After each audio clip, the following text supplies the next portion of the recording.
Roma donye biye jumaye au ka dogokun renouveau sogomada kunafoni obe kunchebi ola folini wala nyimando ambo blagata di au bela jilema ka fo oniche akwadana la renouveau télé ale sukantilila au munu bidana da onkan kadam netene fo katase juma ma dongo du sogoma au be solika wuli sabati wala sa akwasika akwakunafoni au kunfolo soro bela jileme fo yere chike choko onyumana ola anwa dibila barake bago sogomada ina ame folo ka folidi uma sabula ofene solika wuli sabati kasi ka bara bela jelen sigisen kan mimba to awbina akokuna fonia nyumon soro ka kenyanyi ja nyumon ani kumaka nyumon ye kuma so kono ya no studio bamida kono aw ma flabe ya honorable Amadou El Konare ale la bene do soni ka donki baruka o lase aw bela jelen mayani ani Isa Kabasiri be ga nyokola soro honorable salamu alaikum wa rahmatullahi ta'ala wa barakatuh kaifa ala ka ngajuma uchaya ka amina ko bela jelen no ya ala kan kishi jinya gere ko uma bismillah ala kan ngisi payma amina ya fiye duwa bela jelen be okono fengo fembe ni la jarabi do ka nyesi mama me duwa ke ala kan kisoma ala kan anke jugu sakoyi sabula chama me yela ife fanta tumota dusukun c'est pas bon sigatala utuma alaka ambela jelen dusukun saniya ka andusukun jidi bijuma utukalo kliworo renouveau sogomada kunafoni ko nasira fe malisi kuni dongo tigila mogo demseni mimeno ni aleni aka jamakulu ni owe aka staffu kofo nu kuntara tamana anga jamana koronfe marabolo la kerenkereni ala gurmara rus utume tourner semfe kabiri jouer kalo kle muka ani kononto ni ale yere tununa owe Amadou Kebe kofo ni bela jileme ale do Dr Kebla warma der keb ale konini aka jama kunafoni masika don okan sogomada ina kunafonia ko nasira fe kunafonia were obe ale kunkan bi sogoma omena pumadi aka staffu madoma o kaseka kibaru ya di ama ni konyankan nega juru sira fe alsa oni Amadou Ben Adama Ben jarabe na nyola soro ka bo siente konnala ale mi yere tunye a annoncer ka fo femi ministre do we ko yalma ko tekebe da olukanwa oni Ben mena nyola soro kaseka o kunafonia ka odi ama Amadou El Konare ale be yano ka don kibaru la se au ma kunafoni kologirin chamame abolo koro sogomadaina sori Ibrahim Diallo alebe anga sira benjo la ka ban soni abena tanga sigin kunafoni odi ama bi juma duyaina hawa danyogo alefene wuli ka jo sabati ka se kene atigila mogoma sogomadaina nya folibi na ke awye demsen la ko ka jabeti de kan docteur feneka la bon sabati lono soni amedo kunafoni o konnala Alexis Kalambirima Somunema wala saka siga dogo kunche obela jileme na yira awla jemukain ale konnala amedo kunafoni konnala sisani wakati boloda chogweni o metewe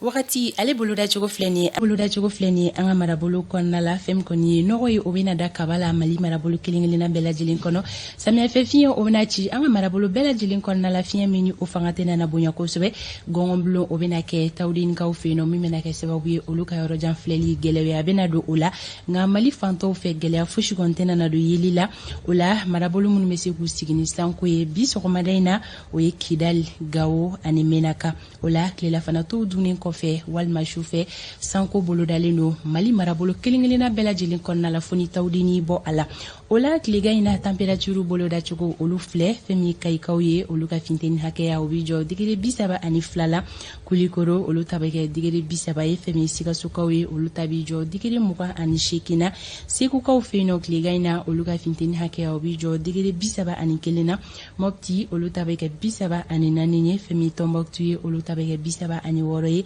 gawo ka ofeno kliga ina olu ka finteni hakeya obeke digire bisaba ani duruye femi kidal kauye olu tabeke bisaba ani shekinye menaka olu tabeke bisaba ani woroye tawdin kaw olu tabe yelengata digere binani ani durula buguni kaw kligaina olu ga finteni hakeya obijo digere muga ani konontona femi kuchalaye olu tabeke digere bisaba ye kitakaw olu fene tabeke digere bisaba ye nyoro kaw fino kligaina olu ga finteni hakeya bijo digere bisaba ani flala nara olu tabeke bisaba ani sabaye femi duwanzan kaw ye olu tabeke digere bisaba ani dure sankaw fino kligaina fukata se banyangarama olu ga finteni hakeya beke digere bisaba ani flaye joila kaw olu tabijo digere bisaba la Bamako district konna la no bena da kabala sa me fe fien bena chinga fien fanga o tɛ bonya kosɛbɛ fɛn kɔni gɔngɔnbilonko nasira fɛ gɛlɛya fosi tɛ nana don yelu la sanko kɔni bolo dalen don Bamako district kɔnɔna la bi tilela fana to dunnen kɔfɛ tilegan in na funteni hakɛya o bɛ kɛ digiri 30 ye Bamako na lamini sɔgɔmada in na kɛnɛ cira nɛgɛ kaɲɛ 6 tɛmɛlen ni sanga 20 ye tile bɛna bin Bamako na lamini na nɛgɛ kaɲɛ 18 o mana tɛmɛ ni sanga 55 ye ni wagati bolo da cogo ye sɔgɔmada in na ka di aw ma a kun ye aw ka se ka aw ta n'aw bila dɔn an bɛ dugawu kɛ ala ka bi juma tile hɛrɛ di an bɛɛ lajɛlen ma Amadu El Konare ale bɛ tɛmɛ ni don kibaru ye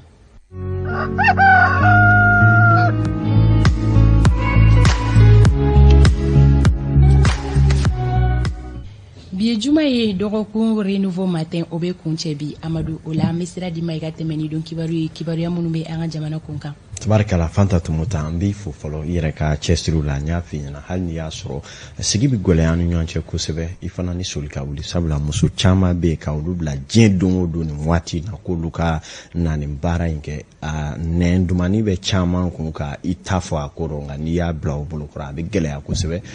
muso minnu ye muso cɛsiri la a bɛ fɔ min ma ko les femmes battantes bi n'a fɔra Mali la ko k'olu cité an y'i cɔ a dɔw kɔnɔna la sabula i n'o ka kan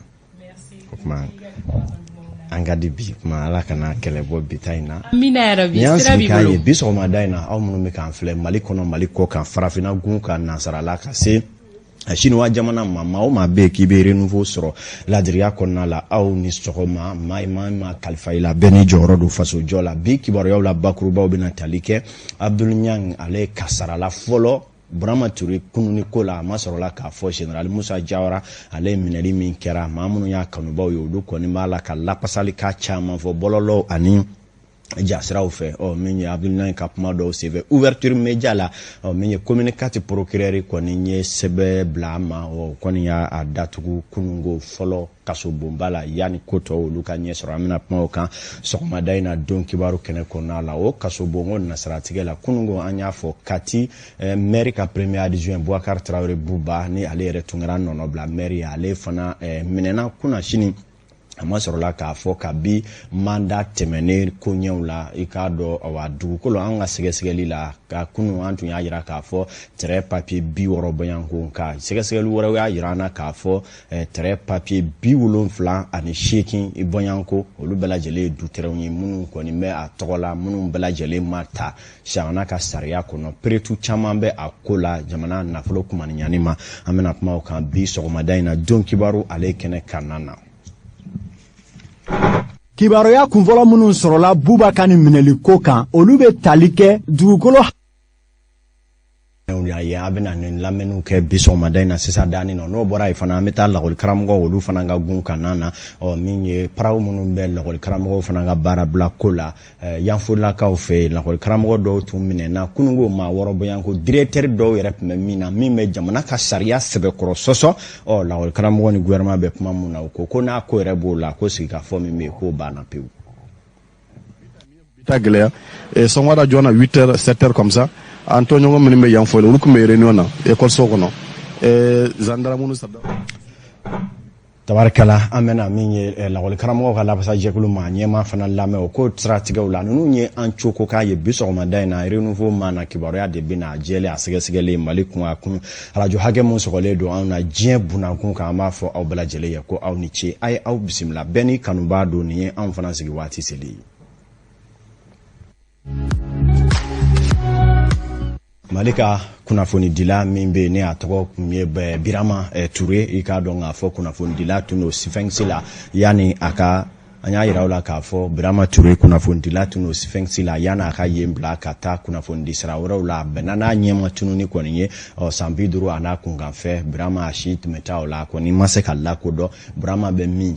bɔrɔ de birilen don a kunna wa a fatura de wa nin bɛɛ lajɛlen ye kow ye minnu kɛlen don ka maliden gun a kamana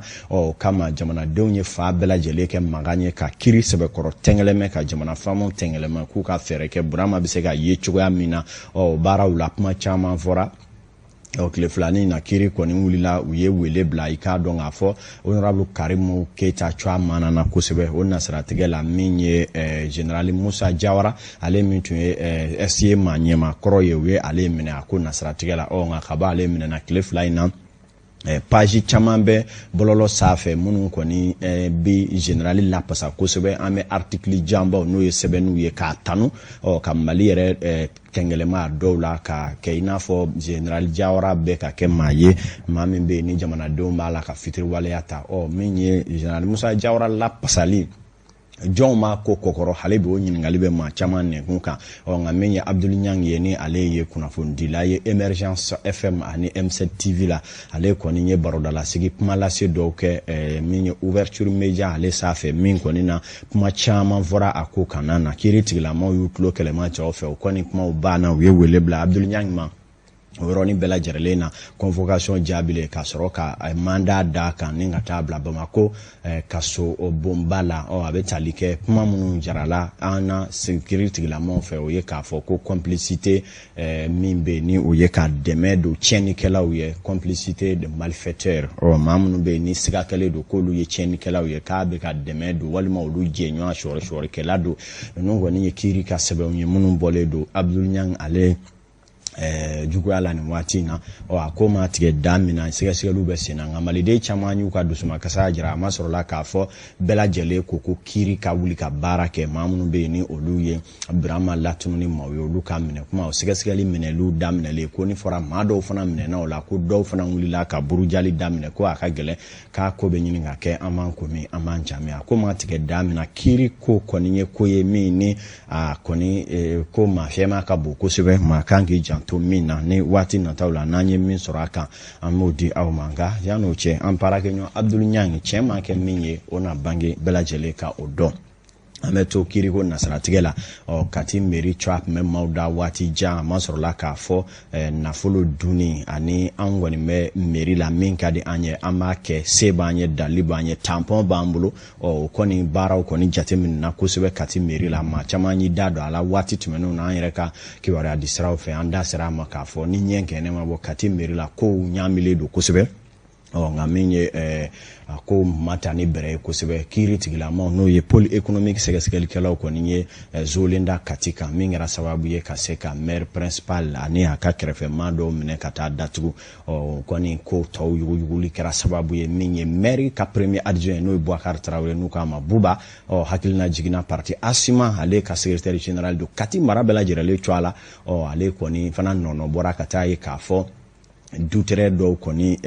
dila a ma minnu bɛ a cogoya la minnu ma sɔrɔ jamana ka sariya lakika jɔnjɔ kɔnɔ kunungo kuna maa caman y'a yira k'a fɔ a bɛ taa dutere papier 60 la nka anw ye sɛgɛsɛgɛli mun kɛ surɔ o b'a yira k'a fɔ anw ye kibaruya fɔlɔ min sɔrɔ a bɛ taa papier 78 bɔɲanko la i n'a fɔ an ka sɛgɛsɛgɛliw ye minnu jira an na minnu ma se ka kalontigiya fɔlɔ yanni kibaruya tɔw olu ɲinini cɛ a ko kɛra sababu ye min ye mandat ka da Boubacar Traoré fana kan ka taa n'a ale ye Bamako kaso bonba o kɔnɔna la ka ladɔnniya k'a fɔ k'a bɛ san 20 biyanko bɔ Buba ale bɛ Kati mairie kɔnɔ min ni maire ye mandat caman kɛ nin wale minnu fɔlen filɛ ko a bɛ tali kɛ mandat tɛmɛnenw na an ka sɛgɛsɛgɛli dɔw kɛra kan k'u lamɛn. Fɔlɔ minnu sɔrɔla Boubacar ni minɛli ko kan olu bɛ tali kɛ dugukolo hakɛ dɔw saloli la minnu sɛbɛnfuraw ma tɛmɛcogo jɔnjɔn fɛ i n'a fɔ kitansiw saraliw ani lɛnpo sira wɛrɛ minnu bɛ yen n'o musakaw bɛ bila jamana ale ka wagade kɔnɔna la o kibaruya kelenw y'a sɛmɛntiya k'a fɔ o terrain hakɛ minnu bɛ Buba tɔgɔ la k'olu bɛɛ lajɛrɛlen salola maire kɔrɔ Hamala Aidara ale de ka mandat kɔnɔna la maaw ka fɔ la kiiri ɲɛngɛnɛ bɔlen don ale min yɛrɛ la nin waati ninnu na nin kibaruya ninnu dakɛnɛmayalen waati la yɔrɔ wɛlɛgɛmu ni a jɛɲa IRD élu tɔw kun y'a ɲini ka se ka nin permu kofɔta ninnu bɔsi Boubacar la nka o samasumaliw bonyana min yɛrɛ taara laban ni ye n ta fɔ n fana mi ta fɔ la o de kama Buba ani maa wɛrɛw farala ɲɔgɔn kan ni ka damakasi sɛbɛn don o mun nana fara jamana sɛgɛsɛgɛlikɛlaw ka jate dɔw kan ka sɛgɛsɛgɛliba kulew kɛ ni ka tantɛgɛ ma jateminɛ dɔw kɛ fɔ yɔrɔ wɔlɔgɛmu Alu Badara Sangare ka taa se Buye Jalo ani u jɔɲɔgɔnw olu kɔni donna kaso la nin waati in na jateminɛba caman y'a jira k'a fɔ nin bɛna kɛ gwɛlɛyaba ye Kati mairie la nin waati ninnu na sabula ko bolokɔni jaki sɛbɛkɔrɔsinen dɔw la sefa wari miliyɔn 100 n'a kunkanfɛ olu peretuli n'o burujali n'o bisibasi ko ale nasaratigɛ la Saga bisabani kele o be nege nya wolofla kan kati mairie kono ni wati na bora yamina la karamgo oluka gun kanana amasoro la ka fo nyan famia balia fana be jamana gwakoro na mani la karamgo ni nyanche uka sharia kise article 39 fale batoli ko strategula o minye saraw de makinyeli be nyini nga ke sababu ye ka gole abado akola la karamgo ko ni kele bloki bado kaba o minye nka uka manyemo ko ubika kele ke sharia konna la ko yafulla ka ufi la karamgo ka hakew ni sharia nyanyo kono ko finitikila ka utara la kole karamgo woro mine mununa la kole so nyema directeur do be akokono menye sharia soso bay la pasa jekulu ya ale nasra tege sharia ukonna la ina fa nga jamana sharia sumbaw ya jate mine chogo mna kama ya soro sika fo mingu nudo nendo anga jamana la kole karamgo ni ministry so menye sinendo furoba cha ani anga jamana chake da bonda ni nyanche sra tamale katasi musaka ko ministry so ma ani ka do wa kalangwere ministry so la kole karamgo yu senu bulo fla ko ninga yu sika pa akokono ko ne nunu ma bla folo ku bla ka hukumu kono ko min yere ya nga puma foye ko tinye soro o anga ke wara yina we puma di Amadou Ali Mudu o min ye uka puma la sela ni wati na le mi fa ko ka nga laje bita glea songwada jona 8h 7h comme ça Antonio ngom ni me yan foyle ulu kuma réunion na école so kono gendarme nu sada police tara katumine mogo wora minanula an kuma ngo a ndo kera antiseka kuma mogo tokola mo bimbe kasola donc ambolo tant que Antonio ngom be kasola numa bla antiseka siga fo ken gouvernement donc aya nyinu fe anga siga fo anga dabla anga bla fo la foko Antonio ngom bla la domina am sega nyonya condition mina moya parce que mbe mogo akili jigi ninte minele ko foloy kamogo akili jigi fana ka foko séparé lycée kono sadasunu police ni école de bla la nyona police donne école cour kono adun abe fo loi de kono arrêté kono ko le domaine scolaire est inviolable ou donne fo cour kono kata école karamo do jogi fo ko laboratoire kono o ko fe Antonio ngo domina na burem domina na jene katla kana so modana fana mo woro minana anko a chara na ma fera nyina la abnyina ke lada donc wade kama anko wulada na ayra bina nyongo soro 15h amina siga foke ka ni ko analyser disposition mi kangata amwata to mona pour ka nga seka bonna parce que amulo nanu ko ni sara ko école karamo ci de sécurité la dino le école sokon be seka doy no fe police be seka doy no fe ka timine gendarme seka doy no fe ka timine comme bandi fana seka do ka timine parce que ko sécurité fouté à partir du moment que minu kanga charia la bato nu ya violer ka blaga ta fena donc so de kama ango ko amnesty ga fojo et même mo ko hakon la donia ka foko bara ankelenga bara blalike suspension kele o kofe anye kuna fonu soro ka fo Antonio ngom blala mais si ça were be réunion na u ka yoro la yan fo la ubina décision minta ambe ko u ma kono no décision minta anye be réunion ka ulada na 15h u ka décision ambe se ka renforcer to ko mino na se ka mino pour que anga se ka bonne sogoble hale kele do lulu ani jama yetle fly no anga jamana konna la minye sogo ti soro la ka dum malide be kele mieto yi o gola ma o kun sine do jege ani she o ma bitalike bushe no e woyuye olu koni ngo ko gole ya fene me olu kan ye barabla pe ko murujani jeli tedo sogoro anga bushe sogo fere yoro la o ko ingele do gole ya ba mi yera yera ka fo benga do kun tige no blara jamana fama olu ni bushe ka lapsa je kulu ni nyanche o bushe ya ira ka fo o sari laidu tala kama fa kama kunungo we ni sogo ya joli doke kanyeshi ministry nyama jabalama wasa kaseka uka dusuma kasa ya jira kuba nyini gwahorona mafe benga mindara sa uka fereke laidu ka nga mafa o note kwa akukere dogwela yo kama nyema bella seli doke siga so lamsa sanogo aleka magala mala angala men lu temelina gouvernement ya ira ka foko ube bengano ke anu nyoche ka ira ka fo ubi sugo subventionner jamana donyi bon ogum konna la ya ira ka fo ube misikile ni mogo mi ya faga u be wa konoton dima donc ni wa konoton dima bi ka sugo firi keme nani ani bioro bon alors que an kun be ka sugo firi keme woro de sugo kolomana bon ni o ta kala je abina fo 100 kg la an be wa tani nani de perdi olu be wa konoton sigama depuis yenno folo olu ka an wa duru de be binjila mais deliu tiara kuma tiara ko sobe parce que an ye à peu près 20 jours de ke an ye clé mugan nyona de ke négociation na an ye clé mugan nyona de ke négociation na donc mo na kana kuma fe ka fo vraiment nga laje anga lani en sera katala donc an woni barendam la kala dukumba de anga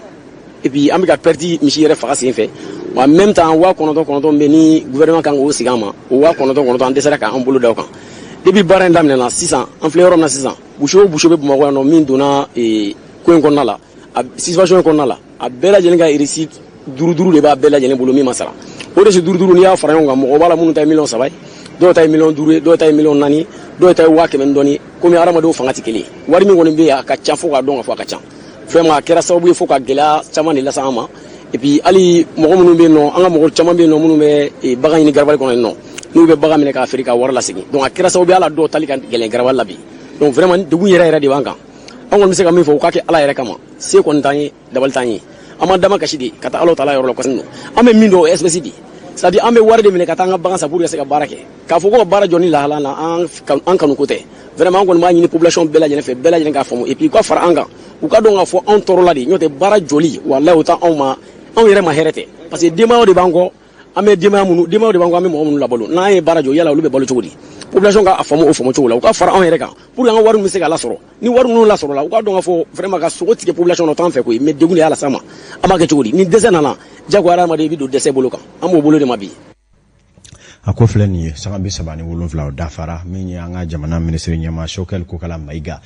kunungo suru ale yɛrɛ fana ye laseli dɔw kɛ jamana yɛrɛ ka kibaruya belebelew dɔw kan minnu dɔw bɛ tali kɛ min ye a ye hakilina minnu ta jamana marali baara nasiratigɛw la ka taa se fana gwɛlɛya minnu bɛ lapsa jɛkulu ko accord d'Alger Mali ka ni a ka dɛmɛma jɛkulu fana ni ɲɔgɔn cɛ ko ɲɛw kan fɔ ka taa se bɛnkan sɛbɛn lawaleyali jɔnjɔn ma Choguel da sera nin bɛɛ lajɛlen ma hali ni y'a sɔrɔ a caman bɔra nasarakan na nka bamanankan na ala belebelew bɛ tali kɛ Choguel yɛrɛ b'a fɛ jɔnjɔn a ye fɛn minnu maana jamana jɔli baara la a ye minnu ŋaniya siri a bɛ se k'u lawaleya cogo di ale yɛrɛ ka hakilina ye jumɛn ye maa minnu bɛ n'o ye Mali dɛmɛbaa jɛkulu ye finitigila ka minnu n'o ye diɲɛ sɔrɔdasi minnu n'u b'an ka jamana kɔnɔ olu ka taali ko kana na a y'a ka hakilina di nin bɛɛ lajɛlen kan kuma na belebele dɔ ye Choguel b'a fɛ dakurunya kelen ko Maliden ka lakana ko waasa an ka bɔ jɔnya na an ka bɔ tɔrɔkɔ la an ka jamana fa bɛɛ ka kan ta ye ko an ka da an yɛrɛ la an k'an jigi kɛ an yɛrɛ fɔlɔ an ka lakana kow ye o wulikajɔw kan ka sabati maa minnu y'an dɛmɛ ko an tɛ jugu fitiriwale y'u ma an b'u fɔ k'u ko ɲuman dɔn nka jamanaden ka ban b'a yɛrɛ kan ka da an yɛrɛ la an yɛrɛ ka an ka wara kunkolo minɛ waasa tɔw k'an dɛmɛ k'u jafariya kuma belebele dɔw ye nin ye lawale karamɔgɔ ka article 39 ko hali bi a kumaw bɛ sen na nka jateminɛw ye min ye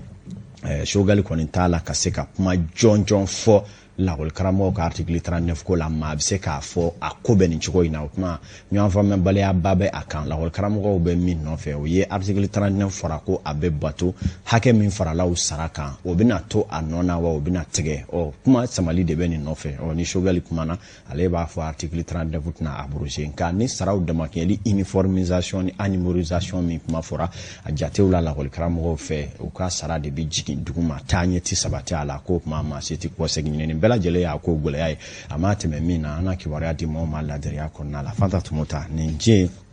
an ka donga fɔlɔ ye an n'an cogola bɛɛ ko kura yaasa filanan fana bɛ se ka sabati ko ɲuman Amadu i bɛ fɔ i ka timinandiya la kunnafoni tɔ camanba de bɛ kɔfɛ ka na ko kanubagaw ma ko an bɛ taga ɲɛfɛ ni kunnafoni ye hali sisan an bɛ taga siraba kanaw la Sori Ibrahim Diallo ni ale ka labɛnw sabatira Fuseni Dawu ka yamaruya kɔnɔ aw ni Sori bɛna ɲɔgɔn lasɔrɔ a bɛ na taa ni ka segin kunnafoniyaw di an ma